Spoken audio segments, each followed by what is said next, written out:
Alright, magandang hapon po sa inyong lahat. Okay, yung napanood po nating video kanina sa Macau ay pagpapatunay po na ang Diyos ay kumikilos hindi lamang po sa Pilipinas, kundi sa iba't ibang mga bansa at ginagamit po niyang iba't ibang pagkakataon upang maabot po ng salita ng Diyos ang iba pang lugar. No? So nakakatuwa dahil sa Macau may nakakilala na taga Mozambique at meron po tayong effort na makapag-plant po ng church sa Mozambique. So nakakatuwa dahil dati may effort tayo to plant a church in India. Nakapag-reach out po tayo ng mga Indians, doctors, medical students na nakakilala sa Panginoon. Ngayon sila naman po yung nandun sa India planting a church. And who knows, no? God will bring sa atin, sa Parañaque, other nations of the world na kung saan doon naman dadali ng Panginoon. Alam ko, meron tayong 5 bansa ngayon na ipaplant na church. Kung di ako nagkakamali, merong Honduras, Guatemala,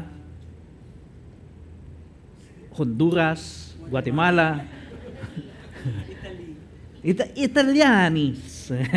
Italy, lima po yan, no? Lebanon, no? Ano pa ba? Madagascar, no? Kasama yung mga leon, born again natin sila. Amen? Tayo po tayong lahat. I'm so glad I'm part of this spiritual family. Are you? Yes. Natutuwa po ba kayo? Bahagi kayo ng spiritual family na ito? Okay, dahil natutuwa kayong bahagi kayo ng spiritual family na ito, ito pong gagawin natin. Bago tayo magsimula, gusto ko pong kilalanin ninyo yung spiritual family nyo. Yung katabi nyo lang, alamin nyo lang yung pangalan, no? Tanungin nyo kung saan nakatira siguro, okay, ilang taon. Just get to know them. Okay, I'll give you 1 minute. Try to get to know 2, 3, 4 people.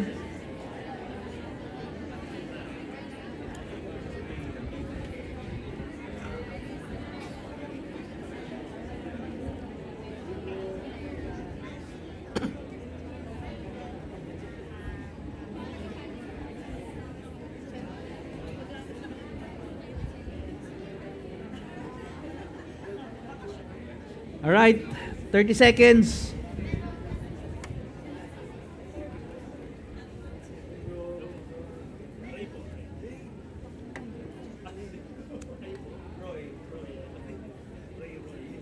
All right. I hope may nakilala po kayo.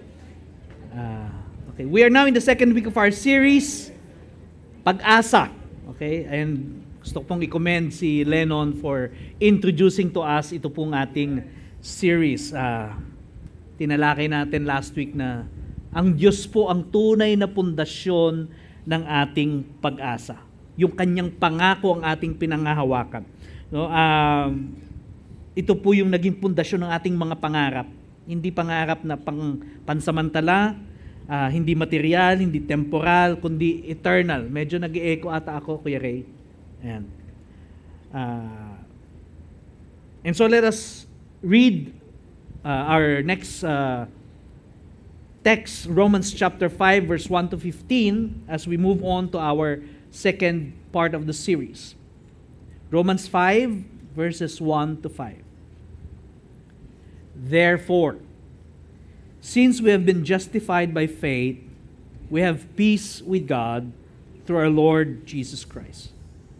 Through Him, we have also obtained access by faith into this grace in which we stand.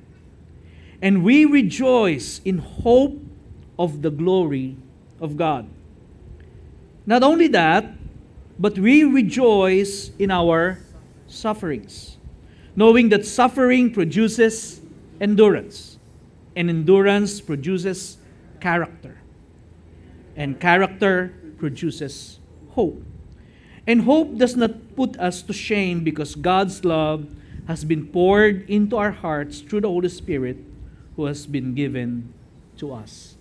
This is the word of the Lord. You may now take your seats.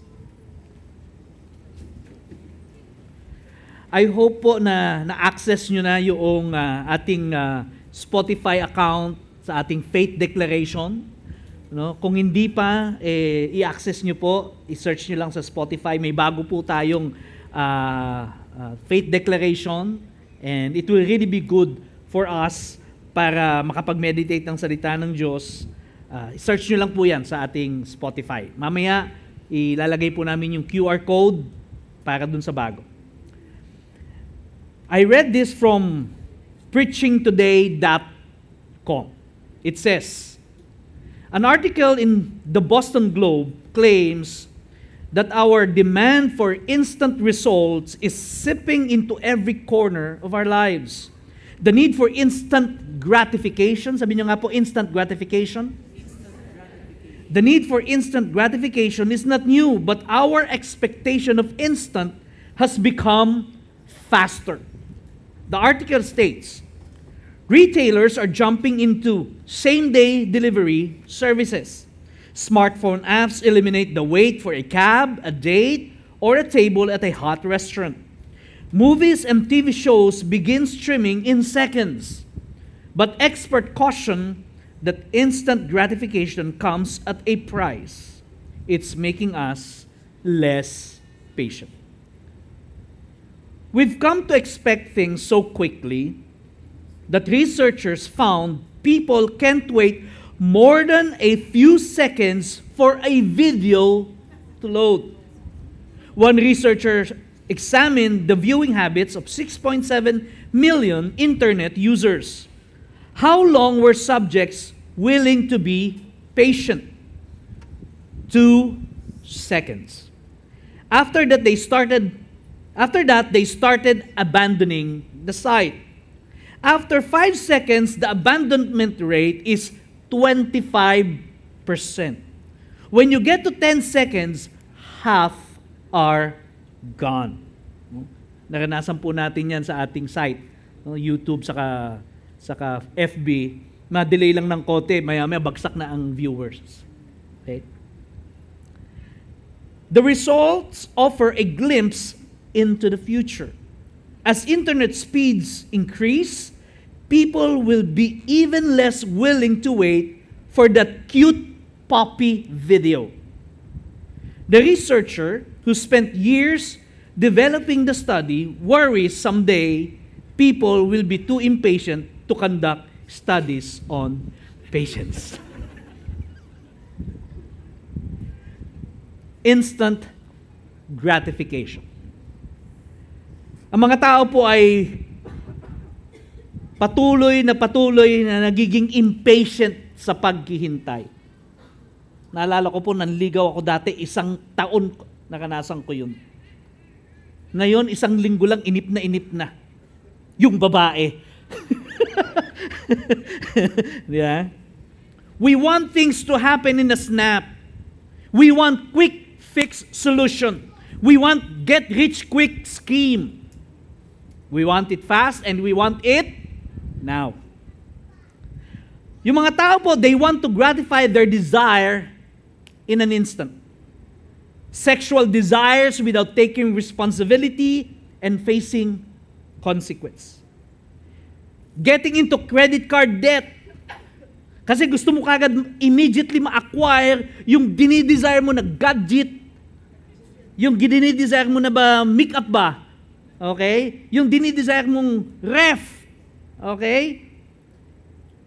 And so what you do, you swipe and sign, and later on you wonder why you have so much debt. And that's what you call signs and wonder. Okay? You want to bulk up your muscle quick. So use steroids. Don't work hard, work smart. Sabi nila. Which for some, not all, ulitin ko, baka mamaya may magalit sa akin dito. For some, it's a euphemism for cheating, scamming, and defrauding people. Pero meron pong another side, another phase, another aspect itong instant gratification, and I call it instant relief. Sabihin nyo nga po, instant relief. Kapag tayo pinaharap sa mga pagsubok, sa mga difficulties, sufferings, primarily because gusto nating sumunod doon sa gusto ng Diyos, we want to obey His will, we want to uphold yung prinsipyo ng Panginoon, ng Biblia, we are tempted to ask God for an instant relief. Ayan. Minsan po ang trials and sufferings natin ay mga produkto po ng mga mali nating desisyon. No? Marami tayong ganun. Yeah?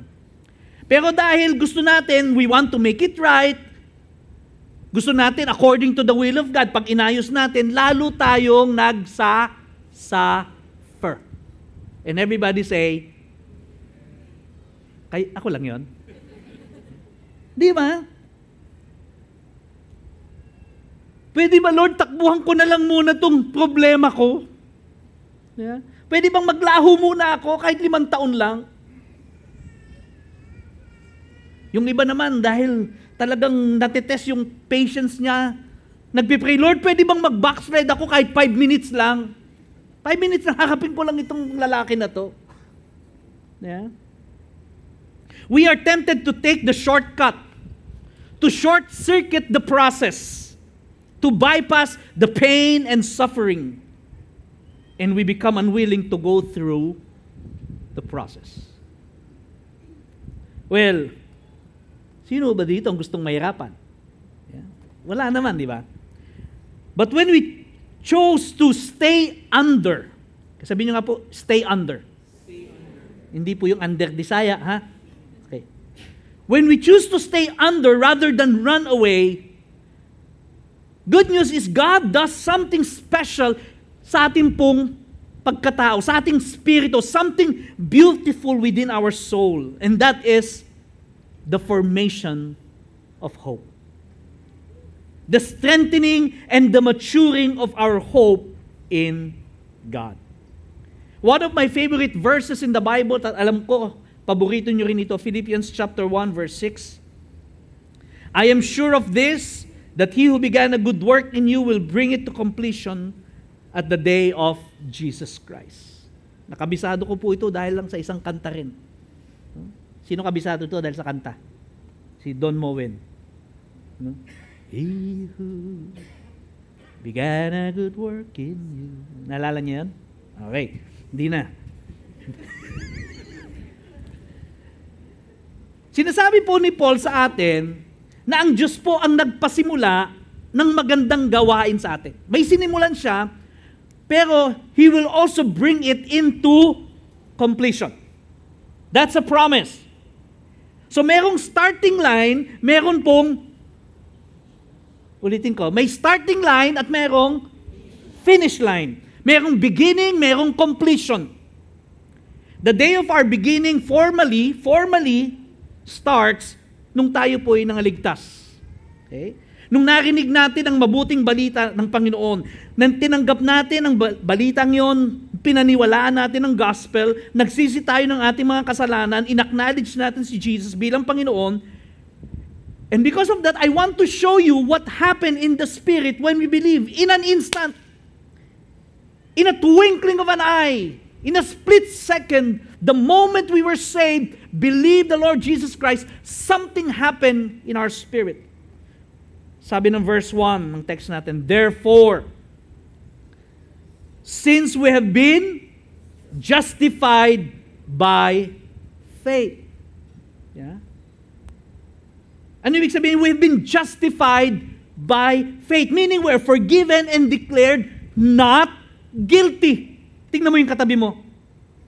Mukhang guilty ba? Yeah? Sinasabi nila, you are justified by faith. You're no longer guilty, forgiven.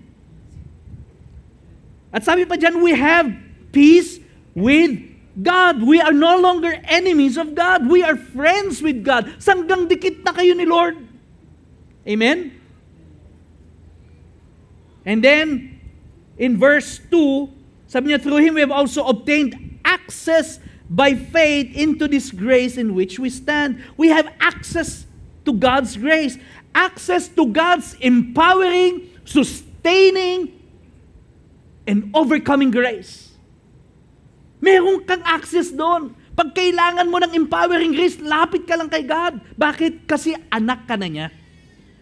Are you with me? Parang hindi kayo naniniwala. You have access to that. Amen? Parang pag nagutom ka dahil anak ka, punta ka lang sa ref.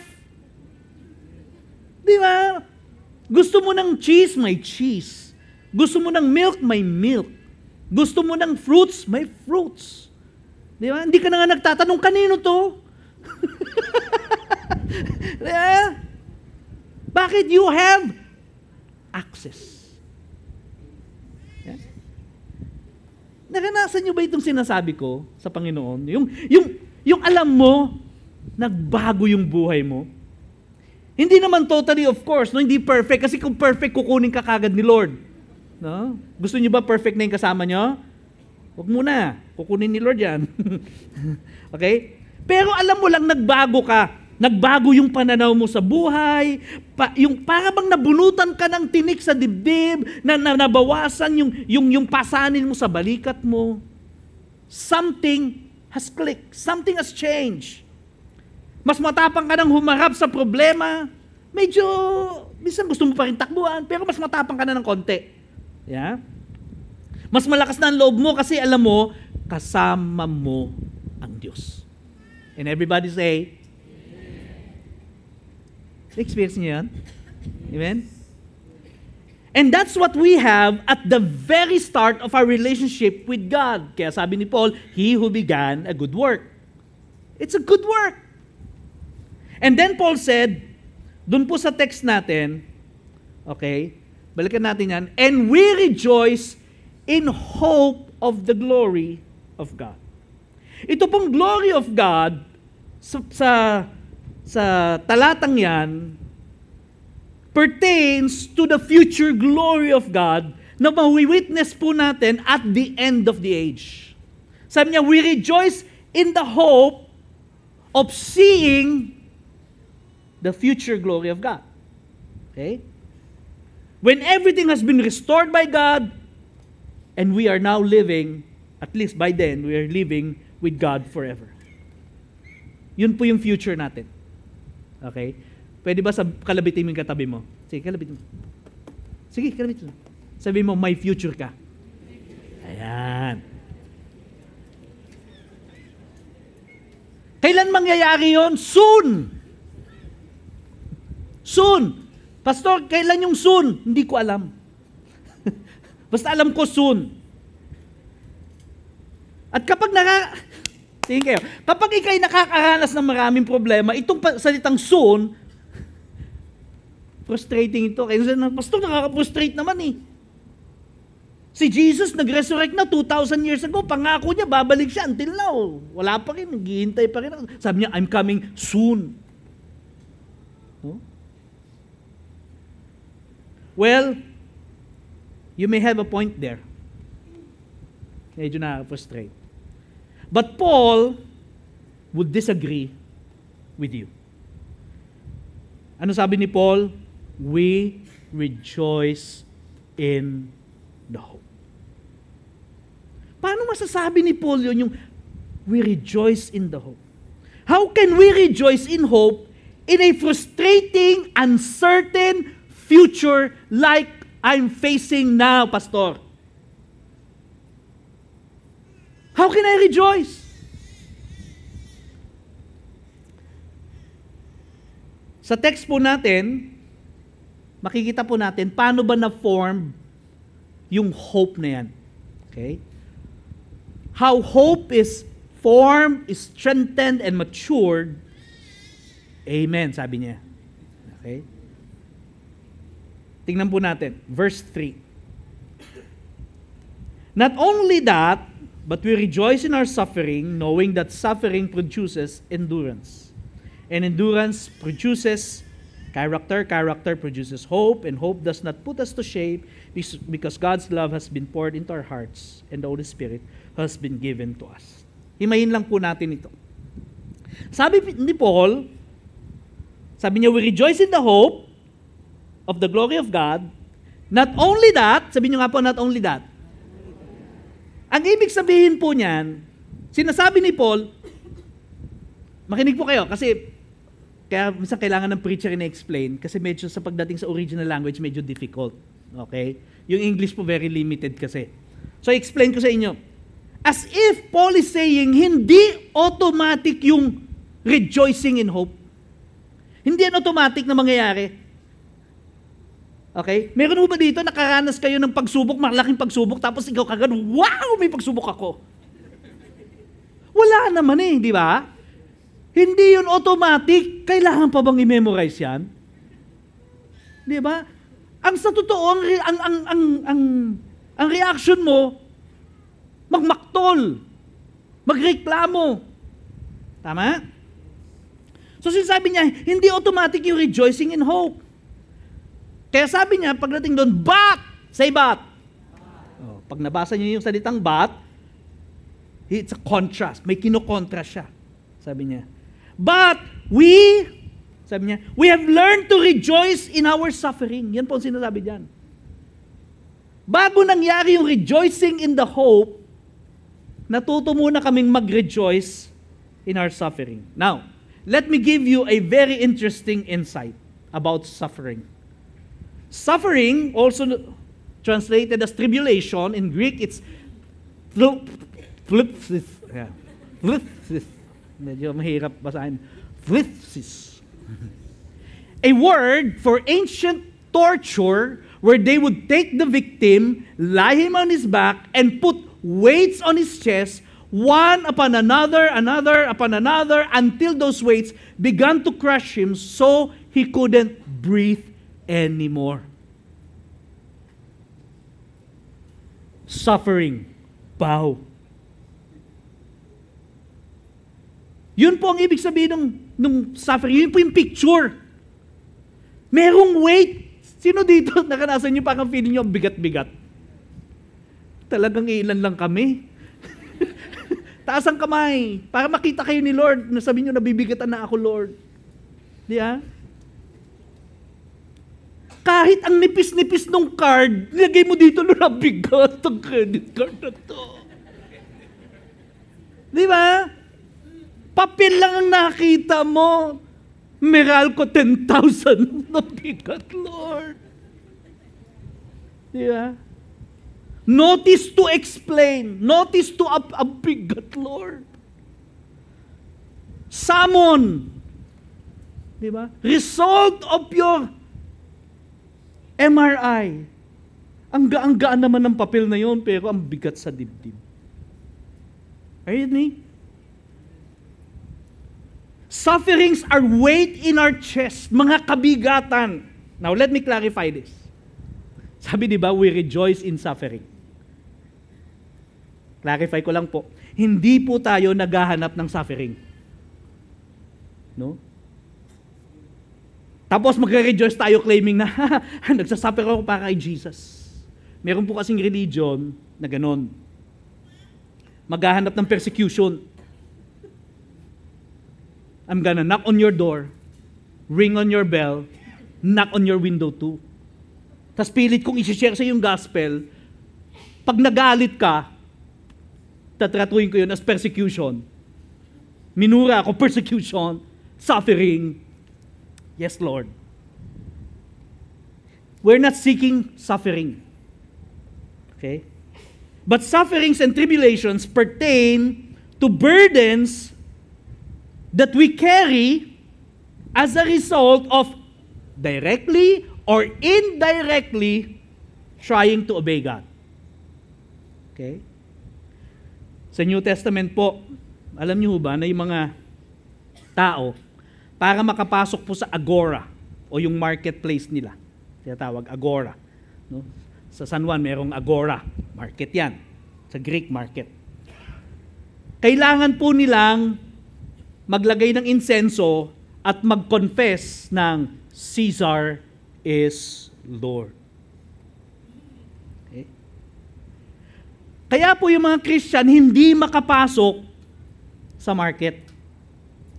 Hindi rin sila makapagnegosyo. Dahil para sa kanila, Jesus is Lord. Hindi kaya ng konsensya nila. Hindi nila magawang itatwa si Lord. Nadidiscriminate sila. Hindi sila makapagnegosyo ba? Kahit mura lang ka lang bilhin, brother, mura lang, brother. Wala, hindi po pwede. They were treated as weird people. Ina-accuse sila na sila yung mga atheists. Bakit? Kasi hindi na sila naniniwala sa mga gods of the Romans. They were also accused of being cannibals. Bakit? Dahil dun daw sa kanilang pagka nagko-communion sila, yung parang kainan nila, sinasabi nila that they're eating the flesh and the blood of their Savior. Sabi, mga cannibals yan. Madalas sila po ang ginagawang scapegoat pag may problem sa city. Kino-confiscate yung kanilang mga properties, and worse, they were being hunted like animals and killed like creatures without soul. And so they suffer for Jesus.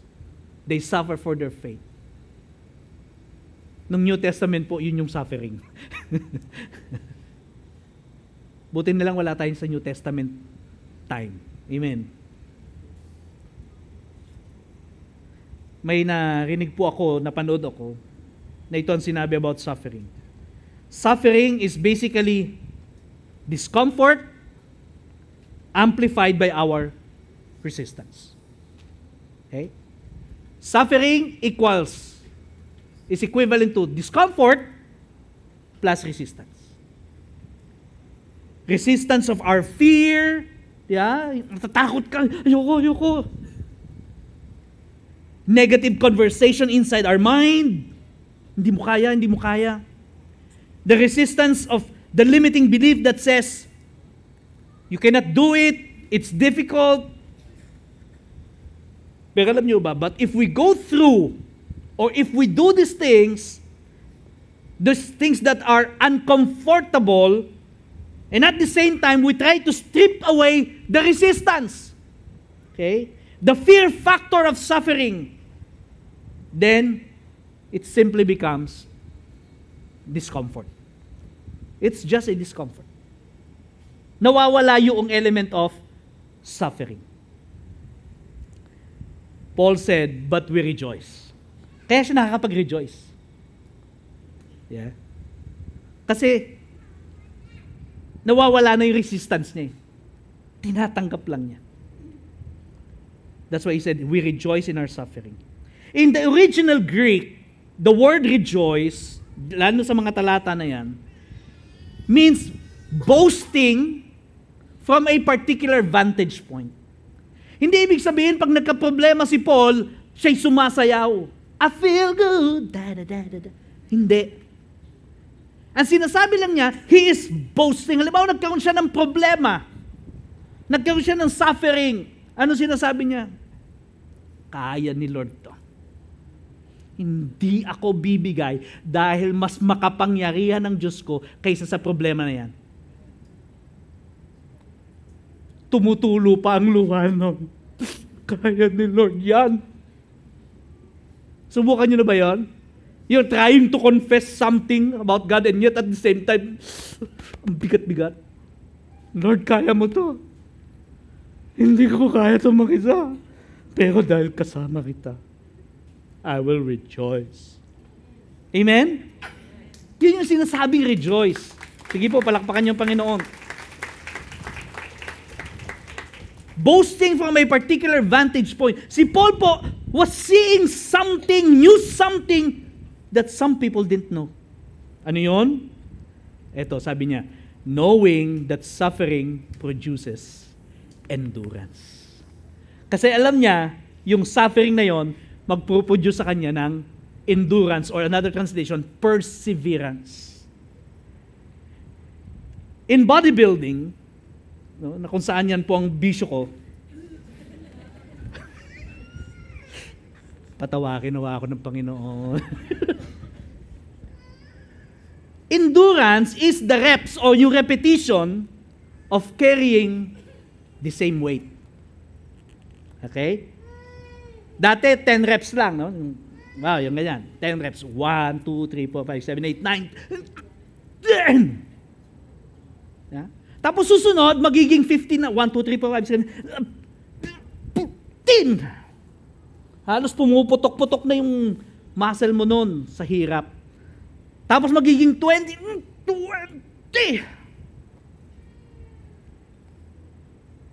Endurance. Endurance is the willingness and the ability to remain under the weight. Kahit bigat na bigat ka na, sige lang, push pa more. Endurance. May naririnig nga po tayong kasabihan. Juices are extracted only when the fruit is squeezed.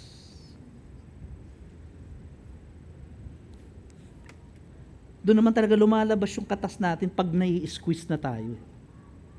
Yeah. Ano sabi ng verse natin? Ulitin natin. But we rejoice in our suffering, knowing that suffering produces endurance. And then in verse 4, and endurance produces character.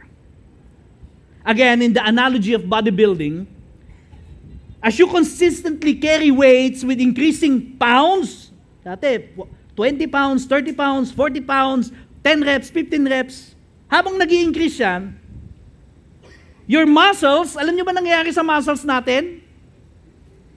Habang napupunit po yung mga muscles.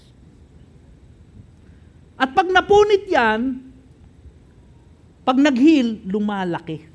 Lalo na pagka kumakain ka ng protein. Diba? Pag hindi ka kumain ng protein, wala, maubos yan.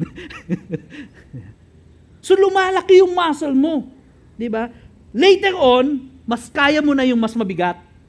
At kaya mo na mas marami. Amen? Masakit yung process, but it causes our muscles to grow. But for the bodybuilder, increased weights and added repetition, hindi niya yan view as, ang hirap naman ito. Yeah? 100 pounds na yung kinera ko ngayon, 120, ang hirap-hirap naman, makakainis. Hindi ganun ang treatment nila. Anong treatment nila? Baka 100 na ako last time. 110, subukan ko 110. Dati 5 lang, kaya ko, baka kaya ko na yung 7. Pag nakabit yun,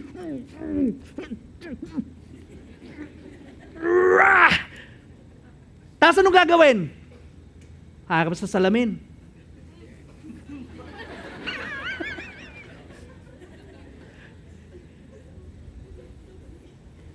Tama? Hindi niya yun kinakount as suffering. Kasi alam niya, yung hirap na ginawa niyang yun, magpuproduce ng muscles. Si Paul kaya siya nakakapag-rejoice sa suffering kasi magpuproduce yun ng perseverance at pag nagpatuloy siya, magpuproduce yun ng character. Diba? So yung mga test na hinaharap po natin, yung trials, when we choose to remain under the weight rather than run from it,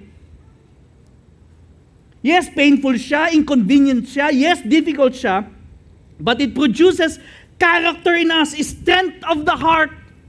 Mas tumatatag ang dibdib mo. Mas kaya mo nang harapin yung sitwasyon na yan. Amen. Nalugi ka ng 10 million, nakabayad ka, okay lang yan.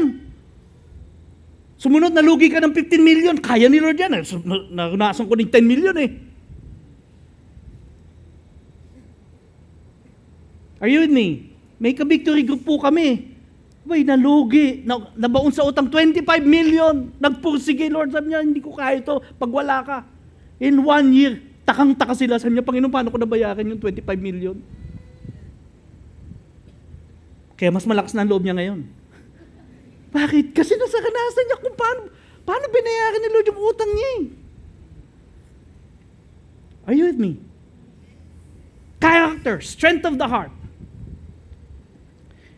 The movie Glory, released in 1989, is an American epic historical war drama film about the American Civil War. Kung may access po kayo mapanood yan, panoorin nyo, napakaganda.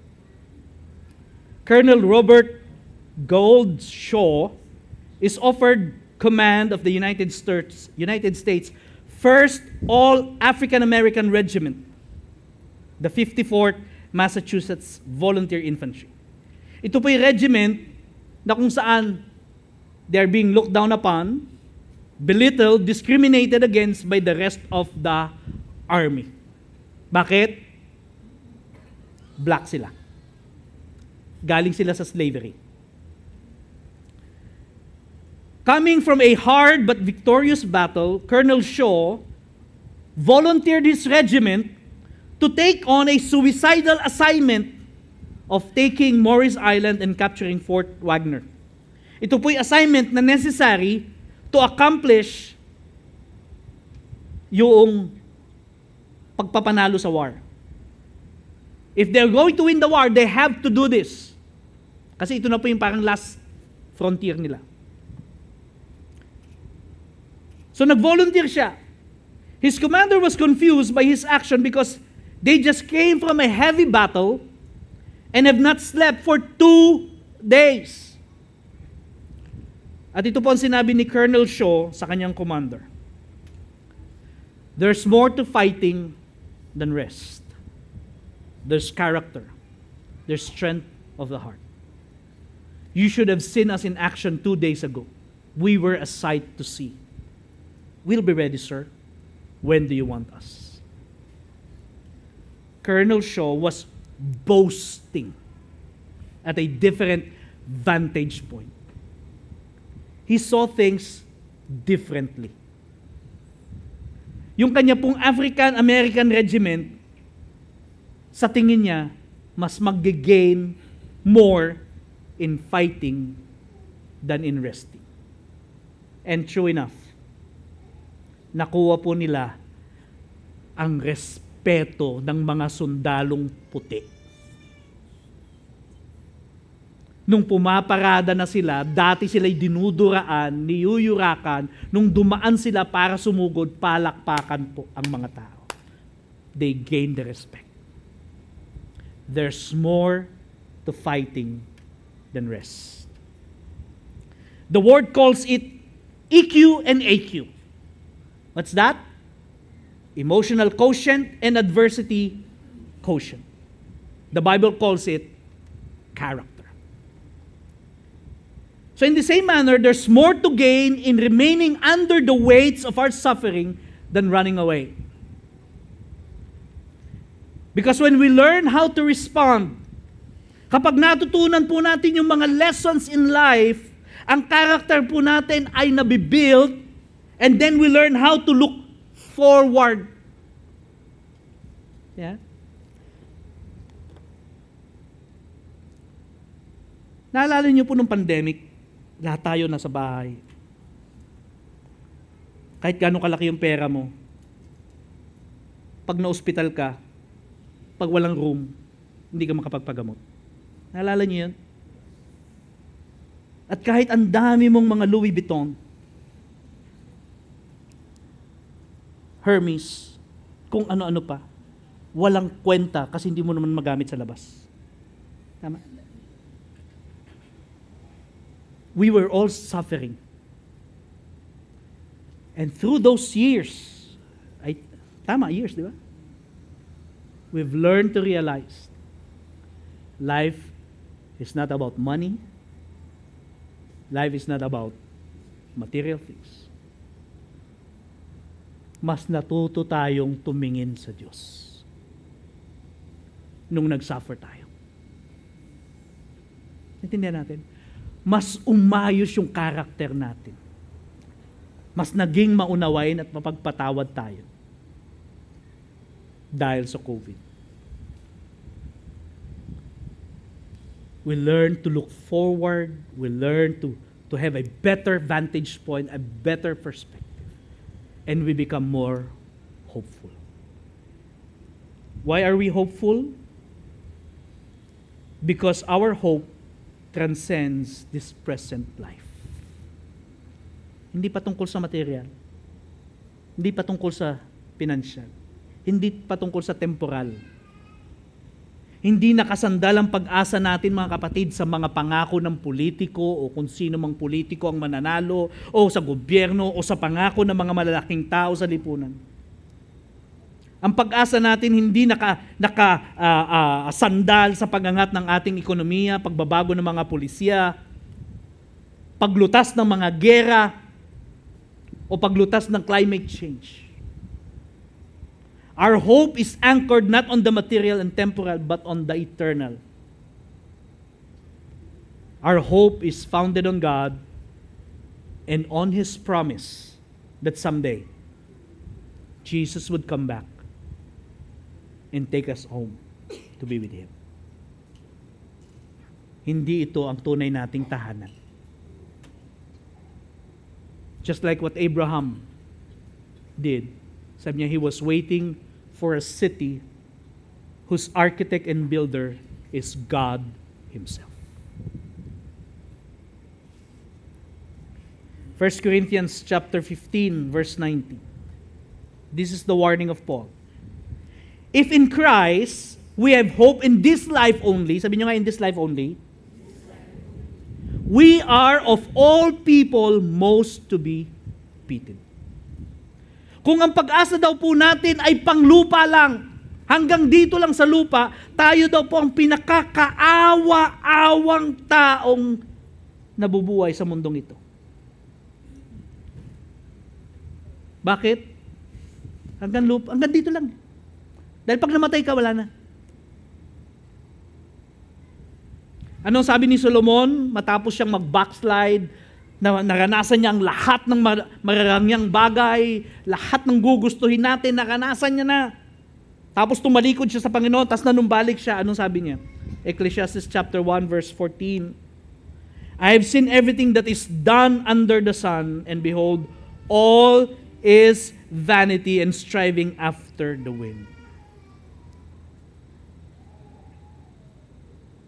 Sa sobrang lungkot, pati yung bata naiiyak. Yeah. Ang vantage point po ni Solomon, especially when you read Ecclesiastes, so be careful when you read book of Ecclesiastes. Ang kanya pong vantage point is under the sun. Tinitingnan lahat ng bagay. Ito lang, panlupa lang. Kaya siya na-frustrate, sabi niya, walang kwenta ang lahat ng ito. Meaningless, meaningless. Vanity, vanity, everything is vanity. But our vantage point is not under the sun. Our hope is anchored on the eternal Son of God. Amen? On the God that has no beginning and no end.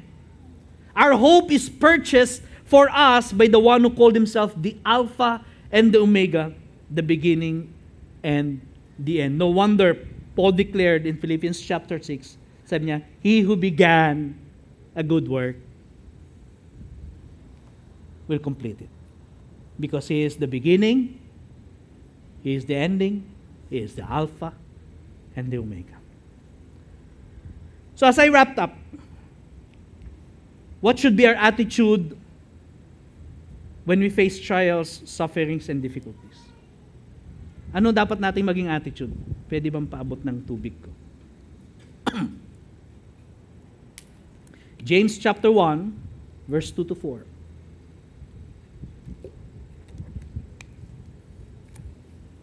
James said, "Count it all joy, my brothers, when you meet trials of various kinds, for you know the testing of your faith produces steadfastness." Now, count it all joy. Sabi niya, ito na naman, ang rejoice. Count it all joy. Here's what James meant by that. Nung sinabi niya, count it all joy, sinasabi niya, let joy be the leading thought when we encounter trials. Let joy lead you. Okay? Hindi yung negativity. Nalugi yung negosyo. Ako lang kwenta talaga yung negosyo na to. Wala rin akong wala akong alam talaga sa negosyo. Uunlad pa kaya ang buhay. Hindi. Sabi niya, let joy lead you. Yeah? Not resistance. Yung Lord, ayoko na. Not running away. Let joy be the leading thought. Get excited because you are about to learn something new from God and something new about God. Pag may na-encounter tayong trials, it's an opportunity for God to make a miracle and introduce Himself again to you in a different way. Excited na ba kayo? May gagawin si Lord, maniwala kayo sa akin. Nagpipray tayo, Lord, give me victory. Pero ayaw mo ng challenge. Pwede ba yun? Pag gusto mo ng victory sa buhay, kailangan may challenge. Ang hirap naman nag-champion ka, wala kang kalaban. Diba? World champion. Paano ka nanalo? Default. Diba? Parang kabuhay-buhay naman yun, di ba?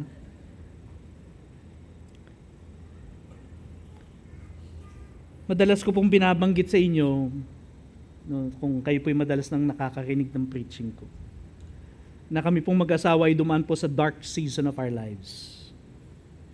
Actually, na-scam po kami, nalugi yung negosyo namin, meron pong property na na-foreclose, nabaon kami sa utang, may hinarap po akong kaso,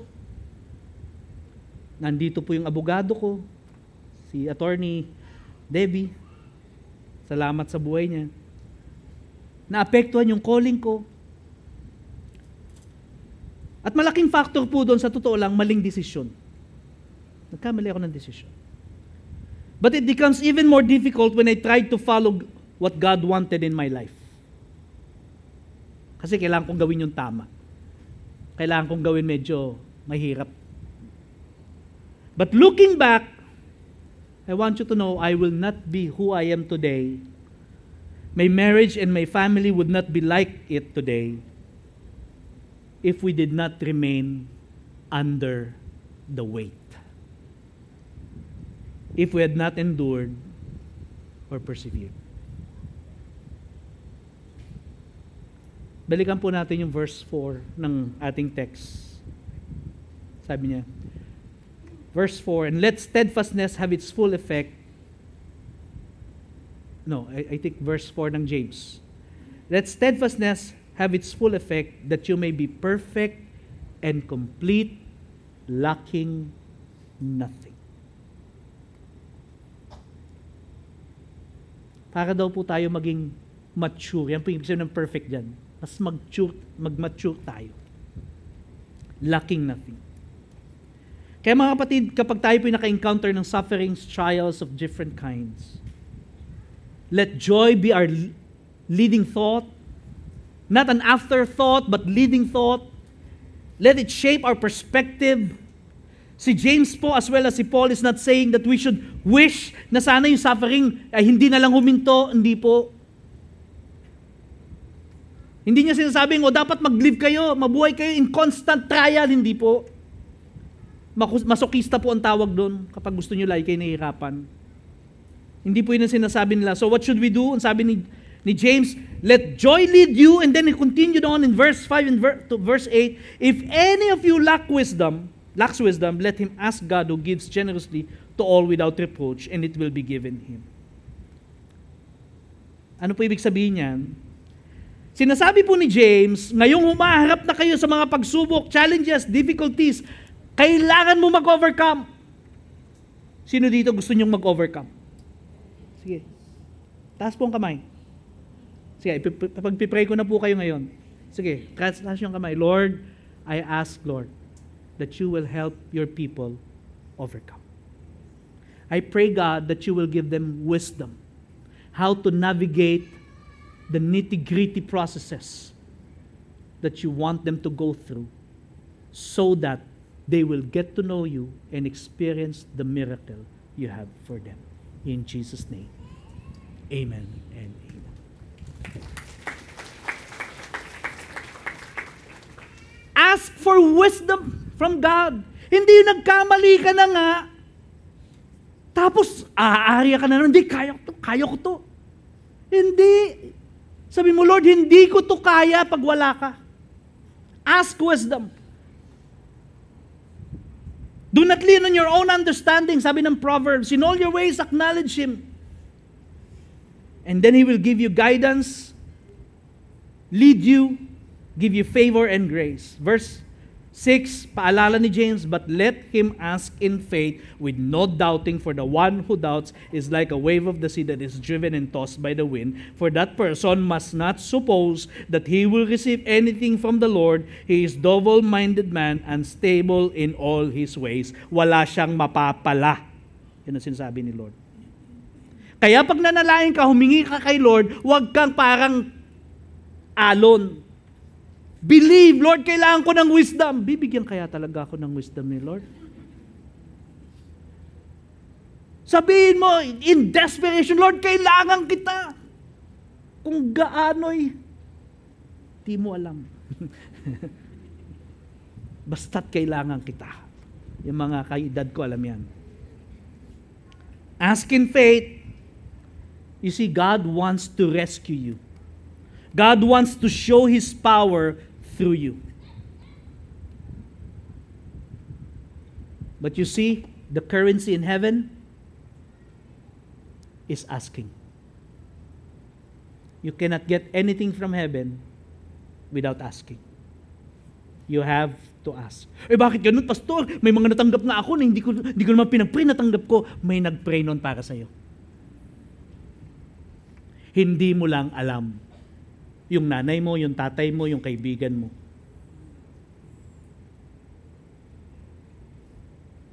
You have to ask. Banggitin mo magkano utang mo, Lord, 25 million kailangan ko. Lord, yung bahay namin mahihilit na. Lord, gumawa ka ng paraan. Tapos hintayin mo. And while waiting, rejoice in the Lord. Lord, may gagawin ka. Yes, Lord, magtatrabaho ako, mananalangin ako, mag-iisip ako, but at the end of the day, it's gonna be you who will rescue me. Lord, I need a hero. Rescue me. Amen? Palakpakan po natin ang Panginoon. What God started, He will finish. And the ending is always beautiful in God. And that's our hope. That's our hope. How is hope formed, strengthened, and matured? Ano sabi ni Paul? Suffering produces endurance. Endurance produces character. Character produces hope. Let's go back to our text in verse 5 and then we will pray.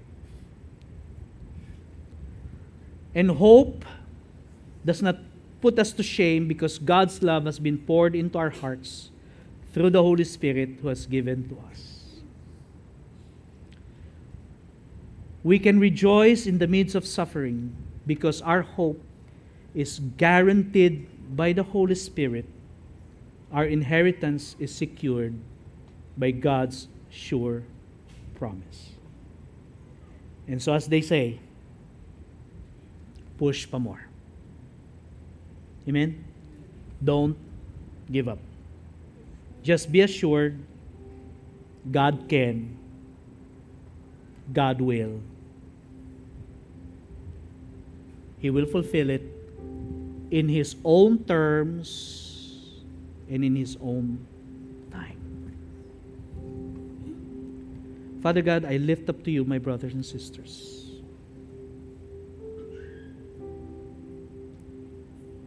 Alam ko po na marami pong mga luha na tanging ikaw lang yung nakakita.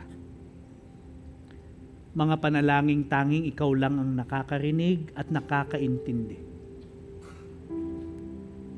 Marami po kaming pinagdaanan about relationship, about health, finances. Lord, yung mga frustrated dreams namin, frustrated hopes of buying our own house, having our own investment, yung mga na-scam sa amin, Panginoon. Lord, yung mga mag-a-abroad only to find out na loko sila. Lord, alam mo po ang pinagdaanan ng iyong mga anak. And because of that, we are under the weight of suffering. Lord God, I pray,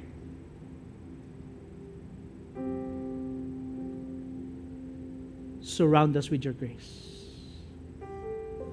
So that, Lord, we will choose to remain under the weight. We will persevere, we will endure, and we will learn to listen to the voice of the Spirit. Para maintindihan po namin ano yung tinuturo mo sa amin. Lord, mababaliwala po ang lahat ng pinagdaanan namin ito kung wala kaming matututunan. And for you, Lord God, that is the most important thing, because you can make a miracle here and there in a snap if you want. But you allow us to go through sufferings and endurance and perseverance because you want to reveal yourself to us. You want to teach us. You want to build character in us. You want us to let go of the greed. You want us to let go of the fear. You want us to let go, God, of doubts. You want us to let go of unforgiveness, of pride. You want us to let go of those wrong mindset in our lives. That's why you allow us to go under the weights. But I pray, Father God, you will give us the grace for each one. At doon, Panginoon, sa mga iba na haharap pa lang, may mga nakaambang pagsubok, mga challenges, Lord, I pray that what they have known about you, they will carry it with them, and it will carry them through that season of suffering. Lord, I bless your people. Raise your hands to the Lord. I declare that He who began a good work in you will be faithful to complete it until the day of our Lord Jesus Christ. To Him who is able to keep us from falling, to Him be glory in the church forever and ever. Mga kapatid, you are now sent. I want you to become a blessing to your loved ones, to your people. We want you to know, meron na po tayong 9 a.m. service, nagsimula na, napakaganda po ng ginawa ni Lord. So I want you to invite your friends, loved ones, kung available sila 9, 11, 2, and 5. God bless you. Kung gusto nyo magpa-pray over, may mga concerns kayo, nandito po kami para mag-pray sa inyo. Pagpalain po tayo ng Panginoon.